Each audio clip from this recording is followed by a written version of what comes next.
ตนเชื่อจนล้นนั้นผิดคำสอนเชื่อรูปลักษณ์นั้นควรสังวรแม้อาจารย์สอนใช่ว่าเชื่อหมดเลย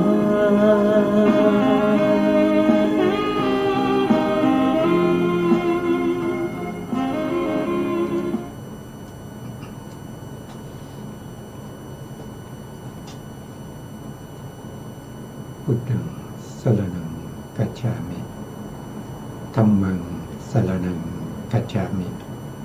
สังฆังสรณังคัจฉามิกราบนมัสการพระมหาเถระพระสังฆาธิการพระเถรานุเถระสวัสดีท่านผู้ฟังและผู้ชมทุกท่านกลับมาพบกับรายการศึกษาพระสัจธรรมเพื่อการพ้นทุกข์ครั้งนี้เป็นครั้งที่12นะครับซึ่งเป็นตอนจบของโอตถปาทสูตรในทีฆนิกายศีลขันธวรรคซึ่งเป็นพระสูตรที่9นะครับเป็นพระสูตรที่9ในทีฆนิกายมีพระสูตรอยู่ทั้งหมด34สูตรนะครับมี34สูตรเราก็ศึกษากันมาจนถึงสูตรที่9นะครับสูตรที่9แล้วครั้งที่แล้วเนี่ยเราก็ได้ศึกษาในเรื่องของการที่โอตถปาทปริภาชกนะครับก็ถามเกี่ยวกับเรื่องของการได้คุณวิเศษหรือที่เราเรียกกันว่าสามารถที่จะปฏิบัติให้พ้นจากโลกิยธรรมทั้งหลายพระพุทธองค์ก็ได้แสดงถึงว่านะครับว่าการที่ในลัทธิอื่นๆนะครับไม่ว่าจะเป็นลัทธิของโปตถปาทะก็ตามนะครับคือลัทธิที่นอกเหนือจากพระพุทธศาสนาซึ่งเป็นลัทธิที่ไม่สามารถที่จะทำให้ผู้ที่ปฏิบัติตามแล้วก็หลุดพ้นจากการเวียนว่ายตายเกิดไม่มีนะครับมีแต่ปฏิบัติมากเท่าไหร่ก็ย่อมไปสู่อบายภูมิมากเท่านั้นนะซึ่งโอตถปาทก็ถามเกี่ยวกับเรื่องของมีความคิดว่านะครับโลกเที่ยงนะครับโลกเที่ยงหรือว่าโลกไม่เที่ยงนะถามพระพุทธองค์นะครับว่ายังถามในเรื่องของมิจฉาทิฏฐิโลกเที่ยงโลกไม่เที่ยงโลกมีที่สุดโลกไม่มีที่สุดหรือว่าชีพอันหนึ่งสรีระก็อันหนึ่งหรือว่าชีพก็อันนั้นสรีระก็อันนั้นก็คือถามเกี่ยวกับเรื่องของสิ่งที่มันไม่เป็นประโยชน์และสิ่งที่เป็นประโยชน์ยังไงนะครับสิ่งที่เป็นประโยชน์เนี่ยที่พระพุทธองค์ได้แสดงไว้ว่าสิ่งที่เป็นประโยชน์ที่น่าจะเอามาเพ่งพินิจพิจารณานั่นก็คือหนีทุกข์นะครับหนีคือทุกข์อะไรคือทุกข์ก็คือขันธ์ห้าที่เราเป็นอยู่นะครับมีรูปขันธ์เวทนาขันธ์สัญญาขันธ์สังขารขันธ์ที่เราเป็นอยู่นะมันเป็นทุกข์นะครับหนีทุกข์นะถ้าว่าโดยองค์ธรรมเนี่ยทุกข์เนี่ยก็คือได้แก่โลกิยจิต81นะเจตสิก51เว้นโลภะรูป28เนี่ยเป็นตัวทุกข์นะเมื่อไหร่เราไม่มีสิ่งเหล่านี้เราจะไม่ทุกข์เลยนะครับแล้วก็เหตุให้เกิดทุกข์นั้นก็คือได้แก่โลภะหรือตัณหานั่นเองที่พระพุทธองค์ได้แนะนำภิกษุทั้งหลายนะครับ พวกเธอ จะตึกจะพิจารณาก็ให้พิจารณาว่าหนีทุกข์หนีทุกขสมุทัยหนีทุกขานิโรธหนีทุกขานิโรธคามินีปฏิปทา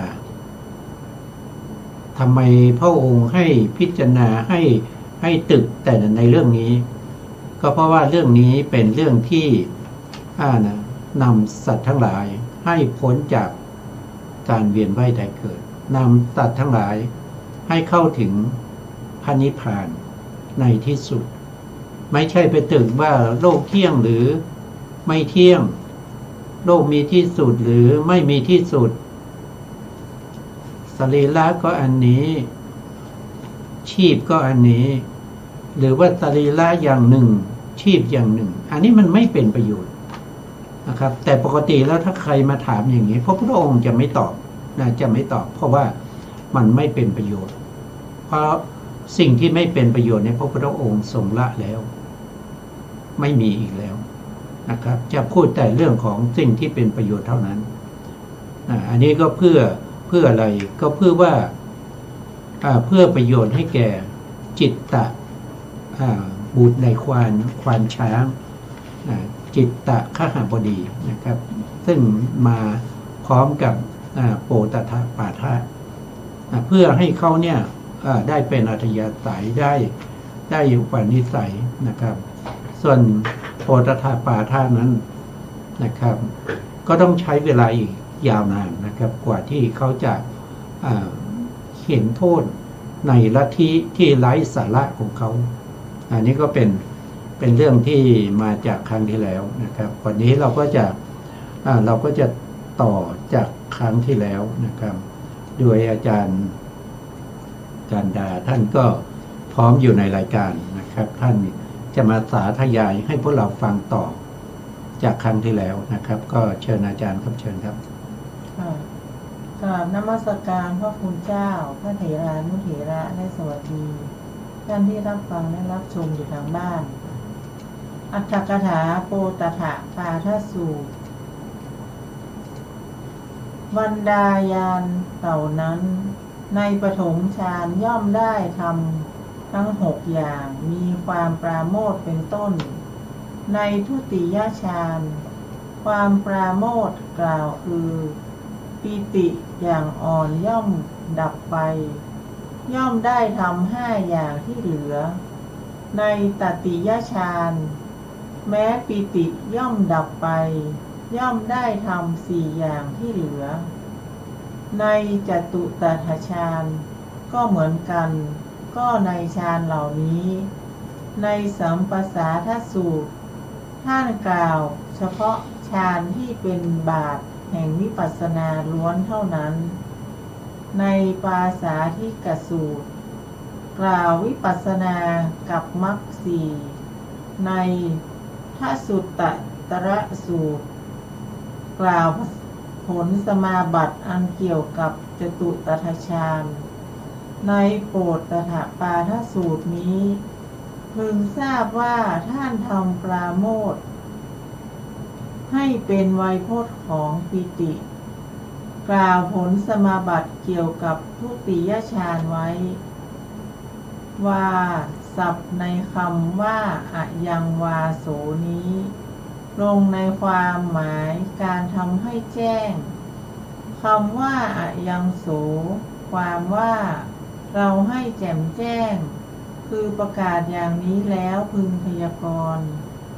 ความว่าสมณพราหมณ์เหล่าอื่นถูกเราถามอย่างนี้ว่าท่านทั้งหลายรู้จักคนอันมีสุขโดยส่วนเดียวหรือก็จะกล่าวว่าไม่รู้จักโดยประการใดเราจะไม่กล่าวโดยประการนั้นคำว่าความน่าอัศจรรย์หรือสัปปาติหิริงกตังความว่าภาสิทธิ์เป็นเครื่องนำออกคือเป็นที่นำออกจากทุกข์ค่ะแค่นี้ก่อนครับอันนี้ก็เราก็ฟังในเรื่องของการที่จะได้ ปฐมฌานคือการที่จะได้ฌานการที่จะได้ฌานนั้นมันไม่ถ้าว่าไปจริงๆมันก็ไม่ใช่ง่ายนะครับไม่ใช่ง่ายที่จะได้นะครับผู้ที่จะได้ฌานในเวลาที่จะมาเจริญไม่ว่าจะเป็นกสิณนะครับอย่างใดอย่างหนึ่งในกสิณ10หรือว่าอสุภาษ10หรือว่าพรหมวิหาร4พรหมวิหาร3เว้นอุเบกขาอานาปานสติ1แล้วก็กายคตาสติ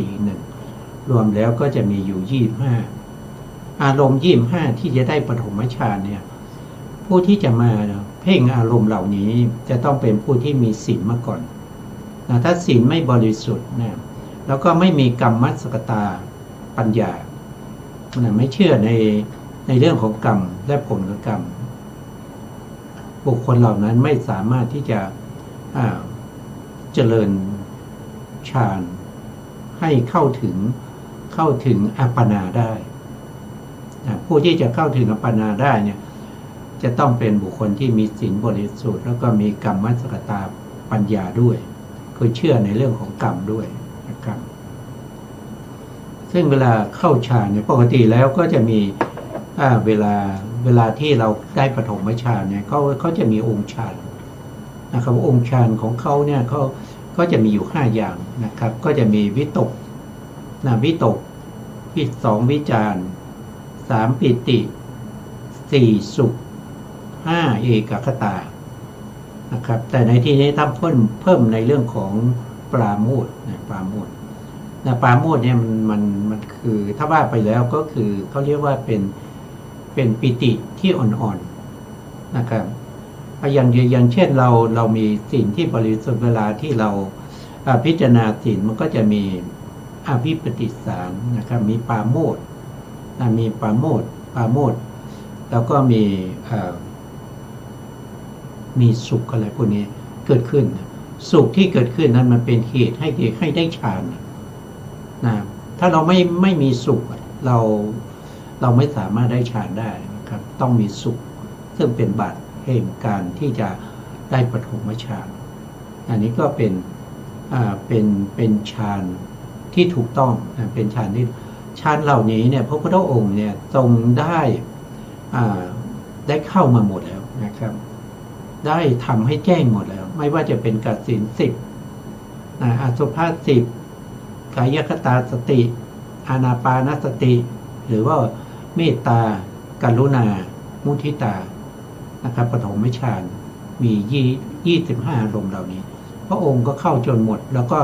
ไม่มีอะไรที่จะได้ฌานนอกจากนี้อารมณ์ที่นอกจากนี้ไม่ได้ฌานไม่ได้ฌานที่ได้ฌานมีแค่25อารมณ์นี้แหละนะครับถ้าได้ทุติยฌานท่านก็จะเหลืออยู่ก็คือเว้นไป11เว้นไหลไปก็เว้นอสุภาษ10แล้วก็เว้นกายคตาสติ1ก็จะเหลืออยู่14นะครับ14ก็จะมีกสิณ10แล้วก็มีเมตตากรุณามุทิตาแล้วก็อานาปานสติอีก1รวมเป็น14นะครับถ้าผู้ที่ไม่รู้ก็ไม่สามารถทำได้นะคือไม่มีปริยัติพูดง่ายๆคือไม่ได้ยินได้ฟังมาไม่ได้มีปริยัติไม่สามารถทำได้หรอกนะต้องมีปริยัติต้องมีความรู้ความเข้าใจนะครับอันนี้เป็นเรื่องสำคัญในการที่จะเข้าฌานหรือว่าจากการที่จะประพฤติปฏิบัติในทางพระพุทธศาสนาถ้าเป็นทางอื่นเราก็ไม่พูดถึงนะครับไม่พูดถึงแล้วเพราะว่ามันไม่ได้ก่อให้เกิดประโยชน์นะครับต่อไปครับอาจารย์ต่อไปคำว่าเป็นโมฆะหรือโมโคโหติ ความว่าเป็นของเปล่าอธิบายว่าการได้อัตภาพนั้นย่อมไม่มีในสมัยนั้น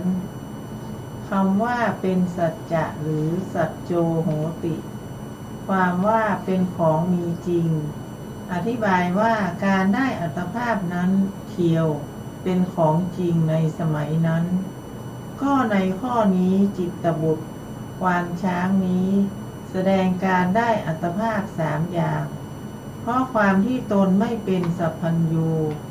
จึงไม่สามารถยกขึ้นอ้างว่าธรรมดาการได้อัตภาพนั้นเป็นเพียงบัญญัติจึงกล่าวเรียกว่าการได้อัตภาพเท่านั้นลำดับนั้นพระผู้มีพระภาคเจ้าทรงประสงค์จะแสดงแก่จิตตบุตรควานช้างนั้นว่าก็ในข้อนี้ธรรมทั้งหลายมีรูปเป็นต้นการได้อัตภาพนั้นเป็นเพียงสักว่าชื่อครั้นธรรมทั้งหลายมีรูปเป็นต้นมีอยู่โวหารมีรูปปานนี้ก็ย่อมมีเพื่อทรงยึดเอาถ้อยคำของจิตตบุตรควานช้างนั้นแหละเลี่ยงตัดด้วยอำนาจแห่งนามบัญญัติจึงตัดเป็นต้นว่าจิตตะในสมัยใดก็ครั้นตัดอย่างนั้นแล้วเพื่อจะสอบถามแล้วแนะนำเขาจึงตัดอีกว่าจิตตะถ้าเขาจะพึงถามท่านอย่างนี้จะเจตังจิตตะเอวังปัจเฉยยังเป็นต้นในคำเหล่านั้นข้อว่าได้มีแล้วแก่ข้าพเจ้าโยเมอโหสิความว่าการได้อัตภาพที่เป็นอดีตของข้าพระองค์เป็นจริงในสมัยนั้นในคำว่าการได้อัตภาพที่เป็นอนาคตเป็นโมฆะที่เป็นปัจจุบันก็เป็นโมฆะนั้นจิตตบุตรควานช้างแสดงเนื้อความนี้เพียงเท่านี้ธรรมทั้งหลายที่เป็นอดีตย่อมไม่มีในปัจจุบันนี้แต่ถึงอันนับว่าได้มีแล้วเพราะฉะนั้นการได้อัตภาพของข้าพระองค์แม้นั้นจึงเป็นจริงในสมัยนั้นส่วนการได้อัตภาพที่เป็นอนาคตก็เป็นโมฆะที่เป็นปัจจุบันก็เป็นโมฆะในสมัยนั้นเพราะธรรมทั้งหลายที่เป็นอนาคตและที่เป็นปัจจุบันไม่มีในเวลานั้นเขารับรู้การได้อัตภาพเพียงเป็นนามธรรมนามโดยอัตถะอย่างนี้แม้ในอนาคตและปัจจุบันก็มีในเช่นเดียวกันค่ะ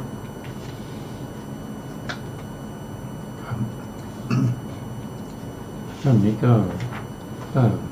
จิตตบุตรนี้ก็คือเป็นเพื่อนกับโปตถะปาทะนะครับ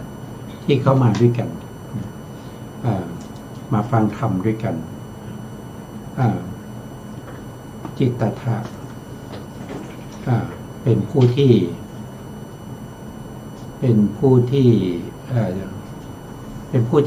เคยสร้างบุญบารมีมาในภพก่อนนะครับเขาจะ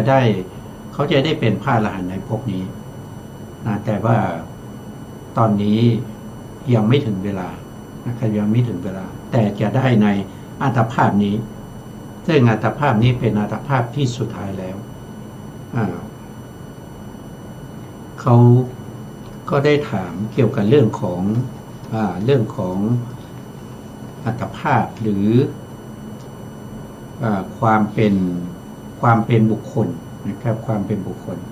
เขาไม่รู้แล้วก็ไม่เข้าใจนะเขาบอกว่าอัตภาพใน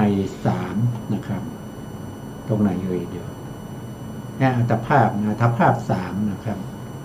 คำว่าอัตภาพ3เนี่ยเขาไม่รู้แต่เขาได้ยินได้ฟังได้ยินได้ฟังก็เขาว่ายังไงนะครับก็จำมาแล้วก็มาถามพระพุทธองค์นะครับโดยพระพุทธองค์จริงๆแล้วคำว่าอัตภาพ3เนี่ยในทางพระพุทธศาสนาก็มีความหมายหลายอย่างนะครับอย่างเช่นความหมายหนึ่งก็คืออัตภาพของเป็นกามบุคคลอย่างเงี้ยกามบุคคลคืออะไรกามบุคคลก็คือได้แก่บุคคลที่เขาเกิดในกามภูมิเนี่ยมีอยู่ทั้งหมด11ภูมินะเช่นเกิดมาเป็นมนุษย์อย่างเราเนี่ยก็เป็นกามบุคคลหรือกามภูมิเกิดในกามภูมิ หรือว่าจะเกิดเป็นเทวดานะครับจะเป็นเทวดาชั้นที่หนึ่งจาตุมหาราชิกานะครับไปจนถึงชั้นที่6นะครับปาลมินมิตตวัสวัตติภูมิพวกนี้เป็นกามภูมิหมดอันนี้เป็นเขาเรียกว่าเป็นกามสุคติภูมิแล้วมีส่วนหนึ่งที่เป็นกามทุกขติภูมิก็จะมีอยู่4ภูมิด้วยกันนั่นก็คือได้แก่เดรัจฉานเปรตอสุรกายแล้วก็สัตว์นรกรวมแล้วก็จะมีอยู่11ภูมิ11ภูมินี้เรียกว่าเป็นกามภูมิ11กามภูมิ11อันนี้คือในข้อที่1ข้อที่2นี้ก็คือได้แก่พวกที่เป็นพรหมนะเป็นรูปประพรหมรูปประพรหมมีอยู่ทั้งหมด16ชั้นเริ่มตั้งแต่ปฐมฌานภูมิชั้นที่ต่ำที่สุดนั้นก็คือได้แก่ปฐมฌานในปฐมฌานภูมิเนี่ยก็จะมีอยู่3ระดับด้วยกันมีปริสัชชาพรหมนะครับแล้วก็ปุโรหิตาพรหมมหาพรหมก็อยู่ในชั้นเดียวกันแต่รัศมีที่สร้างออกจากกายนี่ไม่เหมือนกันนะครับขึ้นอยู่กับสมาธิขึ้นอยู่กับฌานที่เขาได้ที่เขาเคยได้ฌานเมื่อพบก่อนแล้วก็ตายแล้วก็มาเกิดในภพภูมินี้ถ้าสมาธิเขามีกำลังไม่มากก็มาเกิดเป็นพรหมในชั้นปริสัชชาพรหมถ้าสมาธิเขามีกำลังระดับที่2หรือว่าเป็นระดับที่ข้ามพ้นจากปริตะคือฌานที่มีกำลังน้อยนะครับอันนี้ก็จะมาเกิดเป็นปุโรหิตาถ้าใครมีปฐมฌานที่มีกำลังมากก็จะได้เกิดมาเป็นมหาพรหมไปจนถึงภูมิที่เป็นที่เกิดของพระอนาคามีเขาเรียกว่าเป็นสุทธาวาสรวมแล้วทั้งหมดเนี่ยก็จะมีอยู่16ภูมิ16ภูมิเนี่ยมีอยู่ภูมิหนึ่งที่ไม่มีนามมีแต่รูปอย่างเดียวเขาเรียกว่าเป็นอสัญญสัตตภูมิก็อยู่ในชั้นที่4เหมือนกันนะครับก็เรียกว่าเป็นจตุทัชฌานภูมิอยู่ในระดับนั้นนะอันนี้ก็เป็นเขาเรียกว่าเป็นรูปประพรหมรูปประพรหมหรือรูปประภูมินะครับส่วนที่3นั้นก็คือรูปนี้ก็จะสูงกว่ามีที่อยู่ที่สูงกว่ามีภูมิที่สูงกว่าก็จะมีอากาสานัญจายตนะภูมิเป็นชั้นที่1แล้วก็มีวิญญาณัญจายตนะภูมิเป็นชั้นที่2ชั้นที่3ก็อากิญจัญญายตนะภูมิชั้นที่4ก็เนวสัญญานาสัญญายตนะภูมินี้4ภูมินี้เรียกว่าเป็นอรูปประภูมินั้น3อัตภาพ3อย่างก็โดยในนี้ก็มีแบบนี้มีกามภูมิรูปภูมิแล้วก็อรูปภูมินะครับแล้วที่พระพุทธองค์ทรงแสดงตรงนี้ท่านก็หมายถึงอัตภาพที่เป็นในอดีตแล้วก็อัตภาพที่เป็นปัจจุบันแล้วก็อัตภาพที่เป็นอนาคตในอัตภาพทั้ง3อย่างนี้มันไม่ได้เกิดพร้อมกันนะครับอย่างเช่นอัตภาพที่เป็นอดีตในอดีตนั้น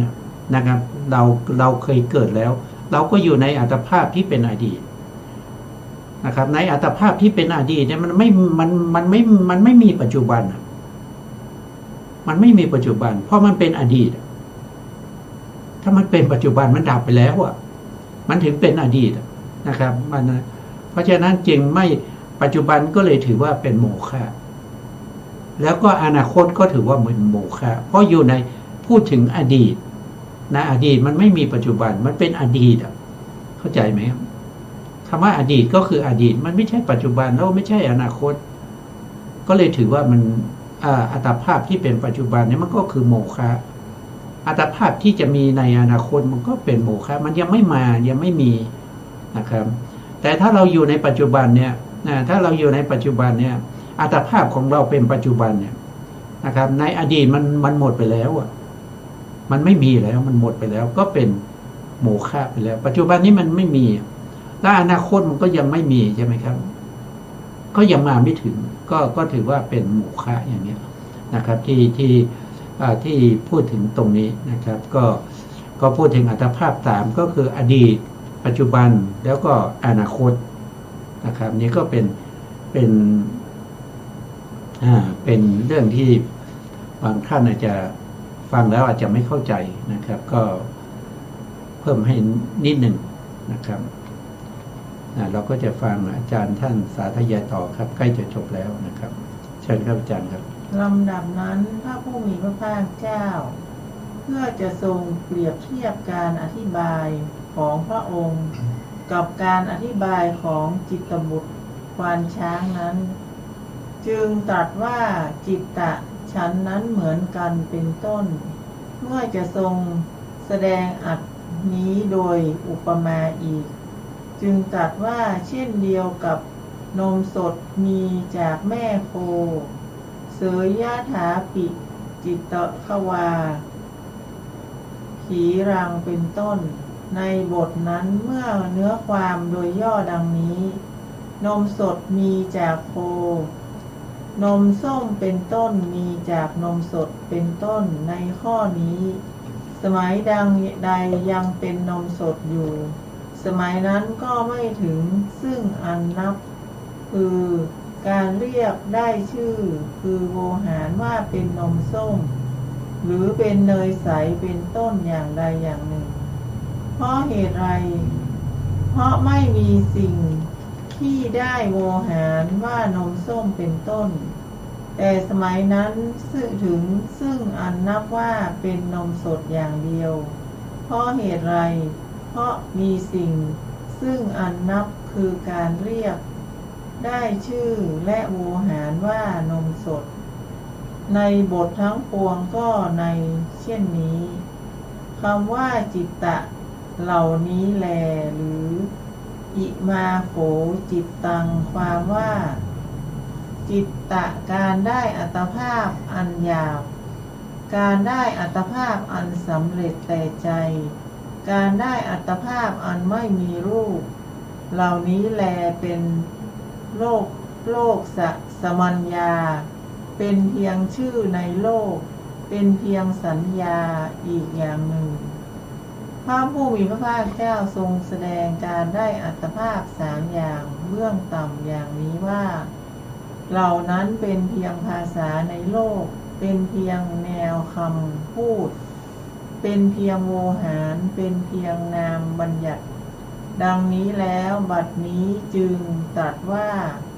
นั้นทั้งหมดเป็นเพียงโวหารเพราะเหตุอะไรเพราะโดยปรมัตถ์ไม่มีสัตว์โลกนั้นศูนย์ว่างเปล่าค่ะแค่นี้ครับผมครับวันนี้ก็ถ้าเราฟังตรงนี้แล้วเนี่ยเราก็จะเห็นว่าที่พระพุทธองค์ทรงเน้นอยู่อย่างหนึ่งนั่นก็คือเรื่องของนามบัญญัตินามบัญญัติคำว่าบัญญัติเนี่ยมันไม่มีนะคือมันสมมุติขึ้นมามีการบัญญัติแล้วก็ตกลงกันนะครับตกลงกันบัณฑิตทั้งหลายเขาบัญญัติขึ้นมาก็ตกลงกันว่าใช้คำนี้นะแทนสภาวะอย่างนี้นะคำว่าอย่างเช่นชื่อของเราเนี่ยมันเป็นบัญญัตินะอย่างชื่อประเสริฐอย่างเนี้ยประเสริฐเนี่ยมันเป็นบัญญัติแต่ตัวจริงๆมันตัวจริงๆมันไม่ใช่เป็นมันเป็นแต่เพียงขันธ์ห้านะครับมันมีรูปขันธ์อย่างเงี้ยมัน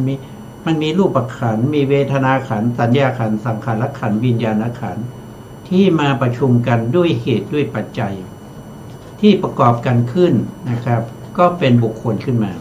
พอเป็นบุคคลขึ้นมาก็มีการบัญญัติหรือมีการแต่งตั้งใส่ชื่อลงไปนะครับก็เป็นประเสริฐอย่างเงี้ยนะครับซึ่งการบัญญัติอย่างนี้มันสะดวกยังไงก็คือมันเป็นประโยชน์แล้วก็สะดวกในเรื่องของการที่จะมาสื่อสารการที่จะมาเพื่อให้เกิดความเข้าใจกันระหว่างสัตว์บุคคลนะครับจริงๆสัตว์บุคคลมันไม่มี นะครับมันไม่มีมันมีแต่รูปนามขันธ์ห้าเท่านั้นเองไม่ว่าจะเป็นใครก็ตามนะครับมันก็จะมีแต่มันก็จะมีแต่รูปนะครับ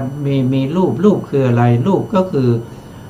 คือมีตาใช่ไหมครับมีตามีหูมีจมูกมีลิ้นมีกายนะครับอย่างนี้นะ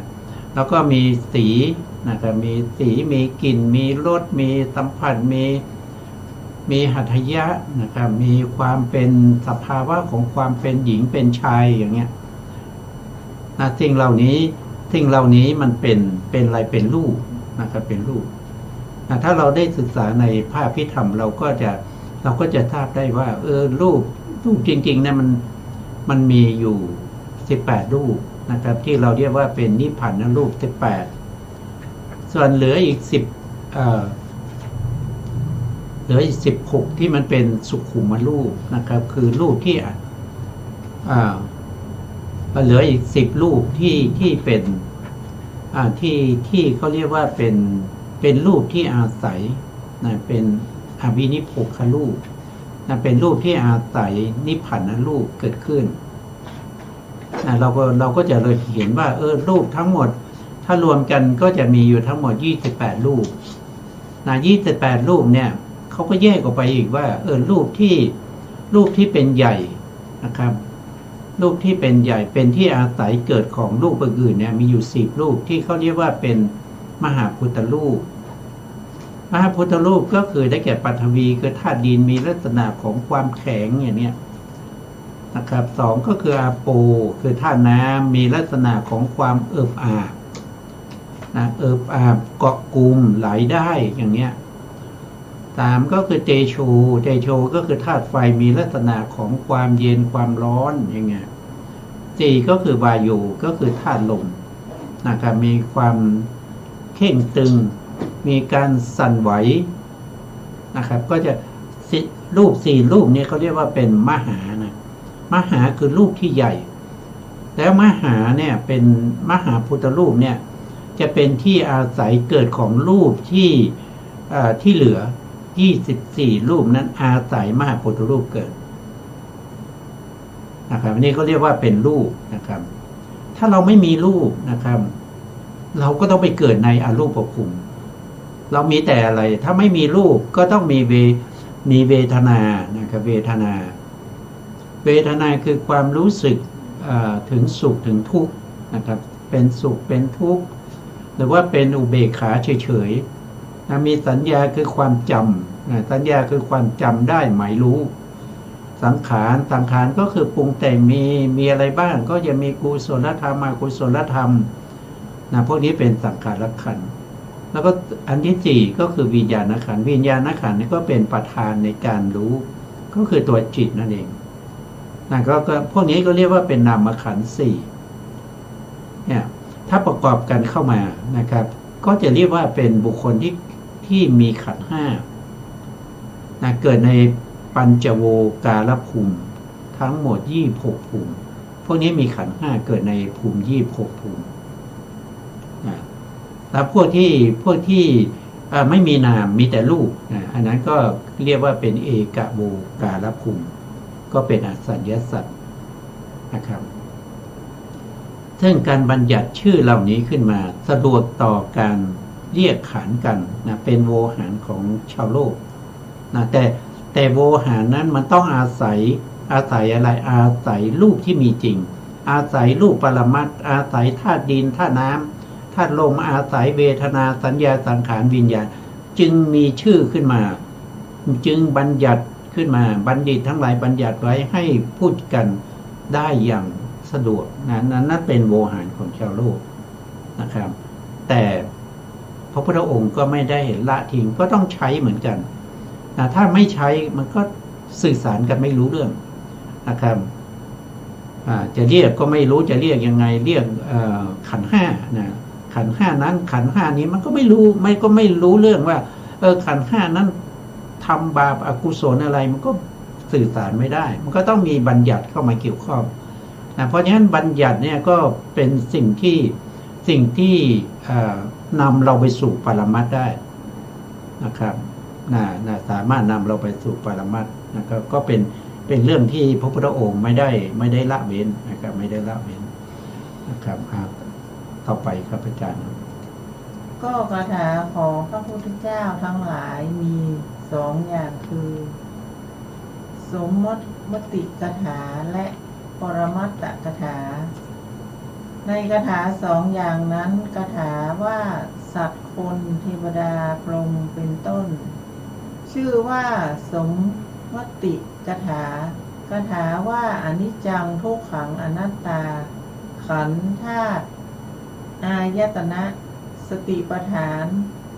สัมมัปปทานเป็นต้นชื่อว่าปรมัตถคาถาในคาถาเหล่านั้นผู้ใดพอพระผู้มีพระภาคเจ้าตรัสว่าสัตว์คนเทวดาหรือพรหมก็สามารถรู้แจ้งแทงตลอดนำออกจากทุกข์ถือเอาธงชัยคือพระอรหันต์ได้ด้วยสมมติเทศนาพระผู้มีพระภาคเจ้าก็จะตรัสบอกว่าสัตว์คนเทวดาหรือพรหมตั้งแต่ต้นแก่ผู้นั้นผู้ใดฟังธรรมอย่างใดอย่างหนึ่งเป็นต้นว่าอนิจจังหรือทุกขังด้วยปรมัตถคาถาเทศนาย่อมสามารถเพื่อรู้แจ้งแทงตลอดนำออกจากทุกข์ถือเอาธงชัยคือพระอรหันต์พระผู้มีพระภาคเจ้าก็จะทรงแสดงธรรมอย่างใดอย่างหนึ่งเป็นต้นว่าอนิจจังหรือทุกขังแก่ผู้นั้นเพราะฉะนั้นจึงไม่แสดงปรมัตถคาถาก่อนแม้แก่สัตว์ผู้จะรู้ด้วยสมมติคาถาแต่จะทรงให้รู้ด้วยสมมติคาถามาแล้วจึงทรงแสดงปรมัตถคาถาในภายหลังจะไม่ทรงแสดงสมมติคาถาก่อน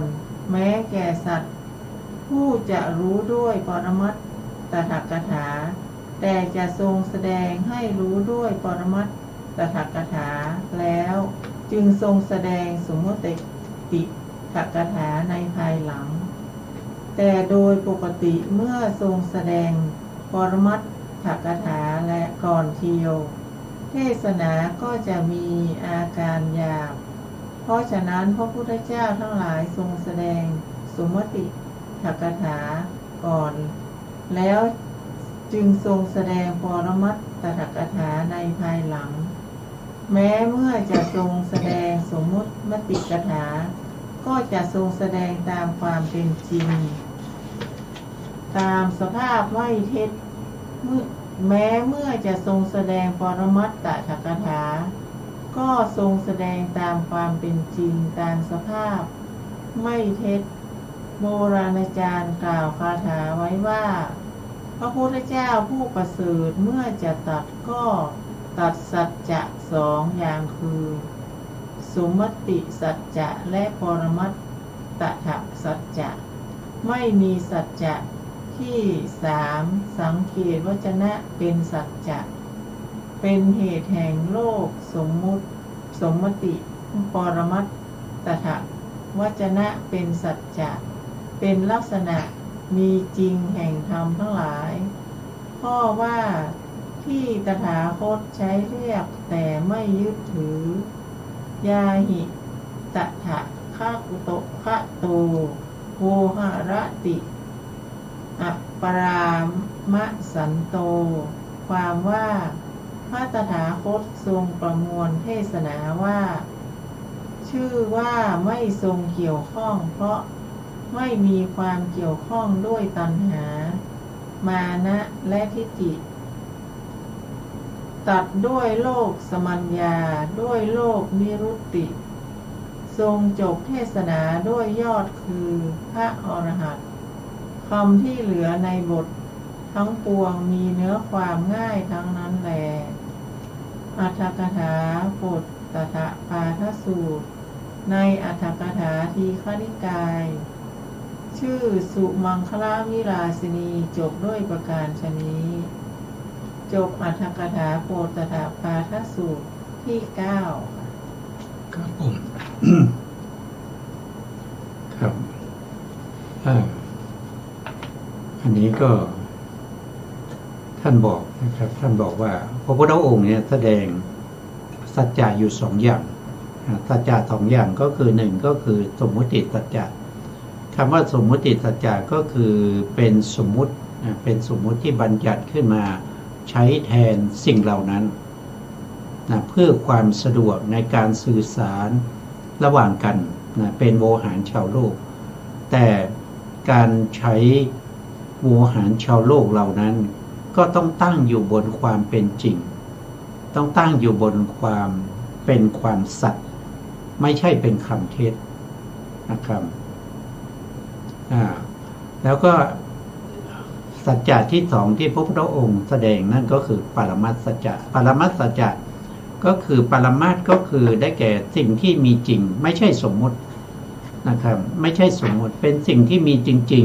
ๆนะครับมีอยู่แล้วนะครับทั่วๆไปนะครับอย่างเช่นธาตุดินเนี่ยมันก็มีอยู่แล้วจะใส่ชื่อไม่ใส่ชื่อมันก็มีอยู่แล้วนะครับธาตุดินธาตุน้ำธาตุลมธาตุไฟพวกนี้มันมีอยู่แล้วจะมีชื่อหรือไม่มีชื่อมันก็มีของมันอย่างนั้นนะครับแต่การที่เราใส่ชื่อลงไปนะครับก็เพื่อสะดวกสะดวกถ้าเราไม่ใส่ชื่อลงไปพระพุทธองค์ไม่ใช้สมมติบัญญัติเลยใช้แต่ปรมัตถ์แล้วใครล่ะจะฟังธรรมแล้วก็สามารถจะเข้าใจแล้วก็ตรัสรู้ได้มันก็ไม่มีใช่ไหมมัน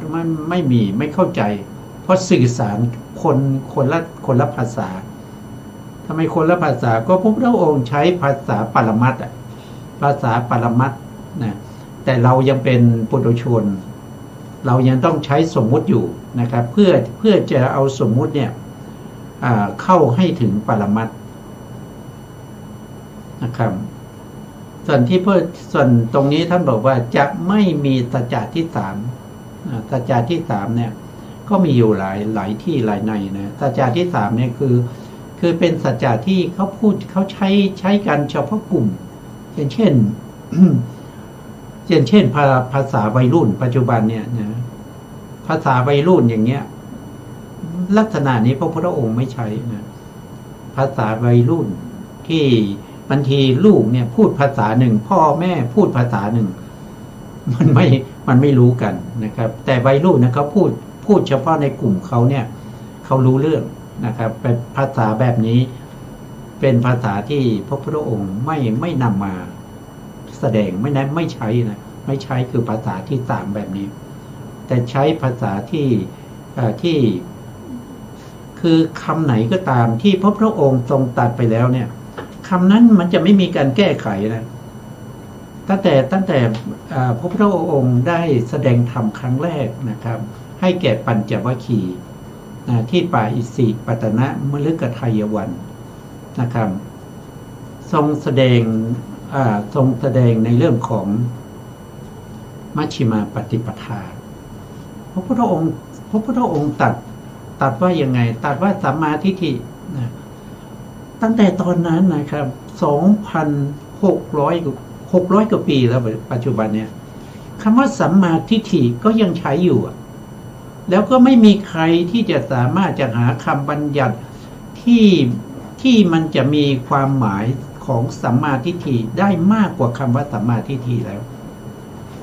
คือสิ่งที่พระพุทธองค์ตรัสไปแล้วเป็นสิ่งที่เป็นสัจธรรมเป็นสิ่งที่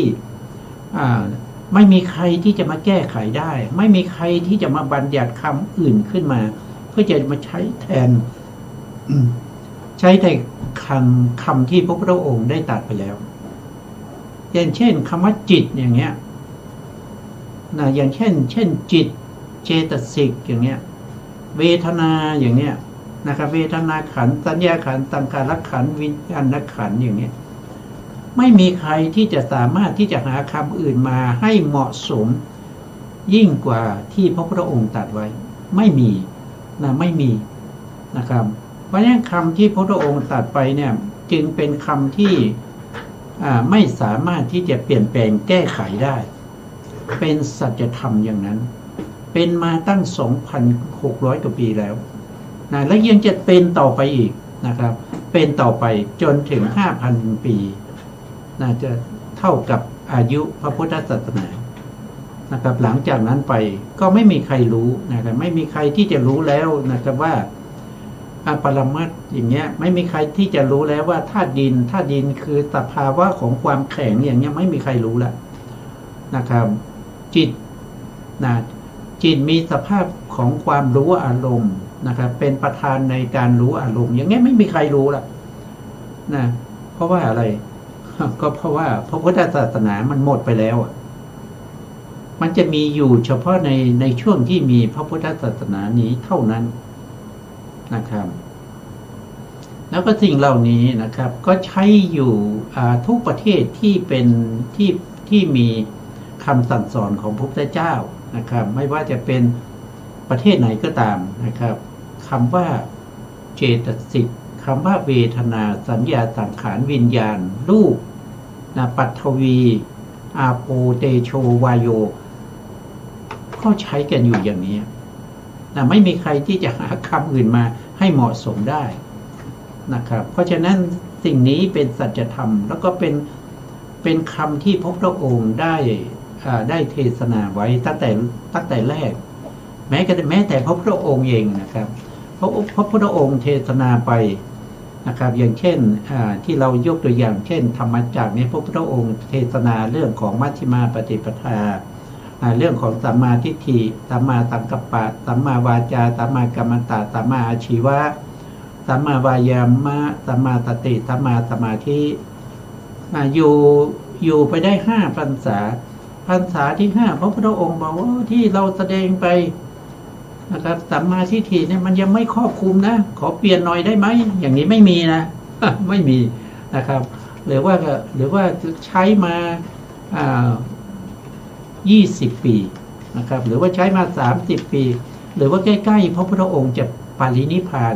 ปีที่45ใกล้ปรินิพพานแล้วมาบอกภิกษุทั้งหลายว่าที่เราบัญญัติข้อที่ว่านะครับสัมมาสมาธินะมันไม่ถูกนะขอแก้หน่อยนะไม่มีนะครับสิ่งที่พระพุทธองค์ตัดยังไงจะเป็นอย่างนั้นนะครั้งแรกยังไงครั้งที่2ก็อย่างนั้นครั้งที่3ก็อย่างนั้นตลอดพระชนชีพเลยถ้าเป็นปุถุชนนะถ้าเป็นปุถุชนเนี่ยนะครับอย่างทุกวันนี้เราก็จะเห็นได้นะมันมีการเปลี่ยนอยู่ทุก5 ปี10 ปีนะครับคำบัญญัติทั้งหลายนะมีการเปลี่ยนแปลงมีการเปลี่ยนแปลงนะครับแล้วก็ภาษาอย่างเช่น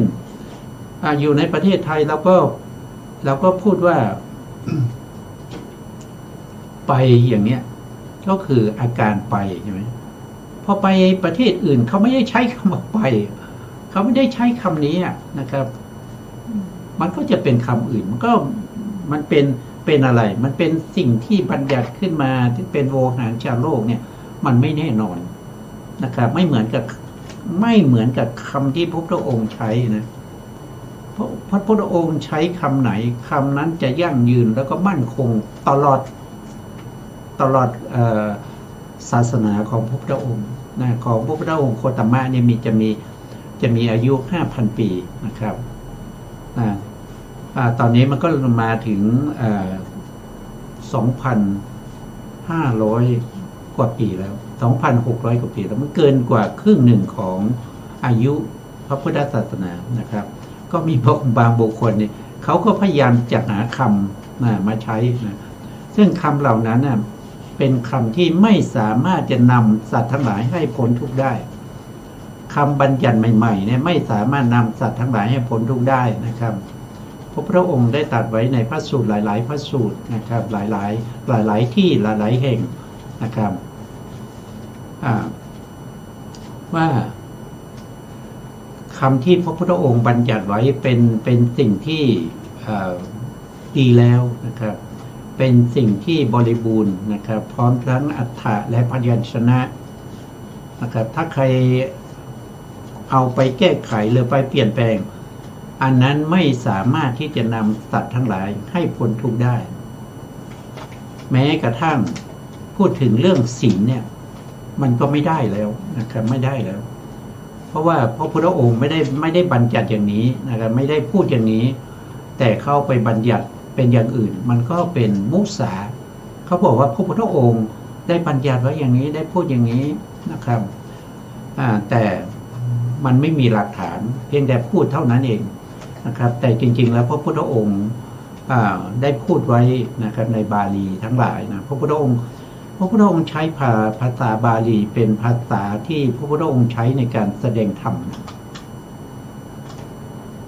ทำไมต้องใช้ภาษาบาลีเพราะภาษาบาลีเป็นภาษาที่รักษาไว้ซึ่งคำสั่งสอนของพระพุทธเจ้านะครับคือภาษาบาลีเนี่ยมันมีคุณลักษณะพิเศษนะครับมีคุณลักษณะพิเศษเพราะฉะนั้นพระพุทธองค์จึงใช้ภาษาบาลีในการที่จะเผยแผ่พระพุทธศาสนาเท่าที่ศึกษามาก็เห็นว่าพระพุทธเจ้าทุกพระองค์นะครับทุกพระองค์เนี่ยท่านจะใช้ภาษาบาลีหมดเลยท่านจะใช้ภาษาบาลีในการที่จะเผยแผ่พระพุทธศาสนาท่านไม่ใช้ภาษาอื่นนะบางคนสงสัยว่าแล้วผมเป็นคนไทยในสมัยนั้นไปค้าขายในประเทศอินเดียไปพบพระพุทธเจ้าแล้วก็เกิดศรัทธาอยากจะฟังธรรมจากพระพุทธเจ้าแล้วก็ไปฟังธรรมพระพุทธองค์แสดงบาลีแล้วผมจะรู้ได้ยังไงไม่ต้องเป็นห่วงนะครับด้วยเดชด้วยบุญบารมีของพระพุทธองค์นะครับประกอบกับศรัทธาที่เรามีนะครับบุญบารมีเก่าที่เราเคยสะสมมานะครับภาษาที่พระพุทธองค์แสดงเนี่ยเป็นภาษาบาลีนะครับแต่เวลาที่มันผ่านเข้ามาในหูของเราเนี่ยมันจะเปลี่ยนเป็นภาษาของเราเลยนะเปลี่ยนเป็นภาษาของเราเลยเราจะเข้าใจนะเหมือนกับว่าพระพุทธองค์นั่งสนทนากับเรา2 ต่อ 2อย่างนั้นนะด้วยบุญบารมีนะครับด้วยอำนาจการสร้างบารมีของพระพุทธเจ้าเนี่ยที่เป็นมาอย่างนี้นะครับจึงสะดวกในการที่จะเผยแผ่พระพุทธศาสนาให้กว้างไกลแล้วก็มีผู้ที่สำเร็จนะครับได้เป็นพระอริยะในอย่างน้อยก็เข้ามาบวชได้เป็นนับถือพระพุทธศาสนานะครับได้ไตรสรณคมอย่างน้อยที่สุดนะอย่างเช่นโปตถะปาทะนี่เขาก็ได้ไตรสรณคมแต่จิตตะเขาจะจิตในบุตรของในความช้าเนี่ยในจิตตะเนี่ยนะครับเขาก็มีศรัทธาจนถึงออกบวชนะครับเมื่อบวชแล้วไม่นานเขาก็ได้เป็นพระอรหันต์เขาก็ปฏิบัติจนได้เป็นพระอรหันต์พระสูตรนี้จะเป็นอย่างนี้นะครับเพราะฉะนั้นก็ไม่ต้องเป็นห่วงนะครับสำคัญอยู่ว่าเราจะสร้างบารมีของเรานะครับเพื่อที่จะไปพบกับพระพุทธเจ้าองค์หน้าอย่างพระพุทธเจ้าที่จะมาอุบัติในอนาคตเนี่ยก็คือพระศรีอริยเมตไตรถ้าเราไม่สร้างบารมีของเราไว้เนี่ยนะครับถ้าเราได้ไปสมมติว่าเรามีบุญได้ไปพบพระพุทธเจ้าเนี่ยเราก็ไปฟังธรรมไม่รู้เรื่องใช่ไหมครับพระพุทธองค์แสดงบาลีบุญบารมีของพระพุทธองค์นั้นเต็มเปี่ยมพยายามที่จะช่วยเราแล้วแต่เราไม่มีบุญบารมีเราไม่เคยสะสมบารมีมาอย่างนี้เราก็ฟังไม่รู้เรื่องนะครับมันต้องประกอบกันนะเราต้องมีบารมีเราต้องสร้างของเรามานะครับแล้วก็มาพบกับบุคคลที่มีคุณเป็นพระพุทธเจ้าอย่างนั้นนะเมื่อพระพุทธองค์แสดงภาษาบาลีเมื่อผ่านเข้ามาในหูก็จะแปลสภาพเป็นภาษาของเรานะครับทำให้เราเนี่ยได้เข้าใจแล้วก็สามารถที่จะได้ตรัสรู้ธรรมได้นะถ้าเราไม่มีบุญนะพระศรีอริยเมตไตรอุบัติขึ้นเนี่ยเราไม่มีโอกาสนะครับที่จะได้พบกับพระพุทธศาสนาของพระศรีอริยเมตไตรเพราะยุคของพระศรีอริยเมตไตรนะจะต้องเป็นบุคคลที่ได้มีบุญบารมีนะสร้างบุญบารมีมาแล้วนะครับถึงจะได้พบกับพระศรีอริยเมตไตรนะเพราะฉะนั้นเราถ้าสมมุติว่าเราได้ตรัสรู้เป็นพระอริยบุคคลในสมัยของพระพุทธเจ้าโคตมะนี่ก็เป็นบุญของเราแต่ถ้าเราไม่ได้ตรัสรู้ในสมัยพระพุทธเจ้าโคตมะเนี่ยเราจะต้องไปที่ไหนถ้าเราไม่มีบุญอีกเราไปที่ไหนมันก็ไปอบาย มันไม่มีโอกาสได้พบกับพระศรีอริยเมตไตรนะครับ เพราะฉะนั้นสิ่งที่สำคัญนั่นก็คือตัวเรานะครับ จะได้พบหรือไม่ได้พบอยู่ที่ตัวเรานะไม่ได้อยู่ที่พระพุทธเจ้าจะอุบัติหรือไม่อุบัตินะครับพระพุทธเจ้าท่านก็เป็นอยู่อย่างนั้นนะครับ ส่วนเราซึ่งต้องมีบารมีของเรานะครับ ถึงจะทั้งสองอย่างต้องประชุมกันนะครับ ไม่ใช่ว่าอยู่ๆจะเอาเฉพาะพระศรีอริยเมตไตรมาช่วยเราอย่างเงี้ยมันเป็นไปไม่ได้นะครับ มันเป็นไปไม่ได้ มันต้องประกอบกันนะครับ มันต้องสองอย่างเลยนะเอาละครับวันนี้เวลาหมดแล้วนะ สุดท้ายนี้ขอกราบขอบพระคุณพระครูสมุทรวิสุวัฒน์วรกิจโจผู้อำนวยการสถานีวิทยุเพื่อการศึกษาพระพุทธศาสนาและวัฒนธรรม FM 104.5 เมกะเฮิรตซ์วัดไผ่หินจังหวัดเชียงใหม่และขอกราบขอบพระคุณพระครูปริยัติยานุศาสตร์ขอบคุณท่านผู้ฟังและผู้ชมทุกท่านนะครับที่ให้เกียรติติดตามในรายการศึกษาพระสัทธรรมเพื่อการพ้นทุกข์พบกันใหม่ในครั้งต่อไปครับวันนี้ลาไปก่อนครับสวัสดีครับสวัสดีค่ะ